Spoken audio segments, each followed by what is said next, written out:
National હાઈવેનો service road બિસ્માર બન્યો। વર્ષોની સમસ્યાનું ક્યારે આવશે અંત? નેશનલ હાઈવે ઓથોરિટીનું બુદ્ધિનું પ્રદર્શન જોવા મળ્યું છે। થરાના સર્વિસ રોડ ઉપર ભરેલા પાણીમાં ખાડા પુરાણની કામગીરી હાથ ધરી। થરા નેશનલ હાઈવે નંબર 27ના સર્વિસ રોડ ઉપર ઘૂંટણસમા પાણી ભરાઈ રહ્યા છે। ગઈકાલે એક બાઇક અને ઓટો રિક્ષા પલટી ખાઈ ગઈ હતી। હાઈવે ઓથોરિટી છૂટો માલ નાખી ખાડા બુરવામાં આવતા બુદ્ધિનું પ્રદર્શન થઈ રહ્યું છે।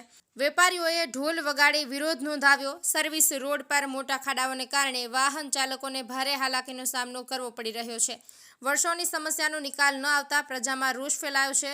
સર્વિસ રોડની તાત્કાલિક રિપેરિંગની માંગ ઉઠી છે। કનુજી ઠાકોર, કાંકરેજ। હાઈવે નંબર 27ના થરા સર્વિસ રોડ ઉપર પાણી ભરેલ છે। 2 ફૂટ પાણી ભરેલ છે। તેમાં મોટા મોટા ખાડા પડી ગયેલ છે। ખાડાની અંદર ખાડામાં પાણી ભરેલ છે। છતાં હાઈવે ઓથોરિટીના કર્મચારીઓ મિલિંગ લાવી અને ખાડાની અંદર નાખતા હતા। ત્યારે અમે વેપારીઓએ ઢોલ વગાડીને કહેલ કે આવી રીતે ખાડા ન પૂરાય અને અમે આ લોકોનો વિરોધ કરેલ કે આવી રીતે ખાડા પૂરવાથી ખાડા તો એના જ રહેવાના, લોકો ખાડાની અંદર પડવાના છે।